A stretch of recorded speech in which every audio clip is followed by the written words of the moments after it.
नमस्कार, मी संतोष वाडके, उपविभागीय कृषी अधिकारी वाशिम. आपल्या भागातील तूर हे मुख्य पीक म्हणजे सोयाबीन नंतर जे कोणतं क्षेत्र येतं तर ते तुरीचं किंवा आपल्या भागात सोयाबीन मध्येच आपण तूर घेतोय. स्पेशल पीक तूर घेणारे फार कमी आहेत. आता खरीपमध्ये तुम्ही सोयाबीन घेतलं असेल आणि त्यानंतर हे तूर आहे.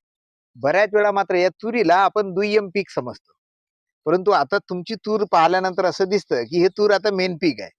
म्हणजे आता येत असतानाच वानखेडे साहेबांनी सांगितलं की या तुरीला काय ऍव्हरेज येऊ शकतो.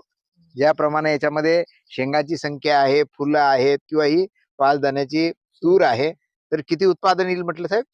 साधारणतः 8 ते 10 क्विंटल प्रति एकर. 8 ते 10 क्विंटल. म्हणजे 8 ते 10 क्विंटल प्रति एकर सोयाबीन निघाल्यानंतर जर उत्पादन येत असेल तर ते मुख्य पीक आहे. आणि मग जर ते मुख्य पीक आहे तर आपल्याला त्याला मुख्य पीक म्हणूनच सांभाळावं लागेल, तिचं व्यवस्थापन करावं लागेल. आज आपण परमेश्वर भाऊ ठाकरे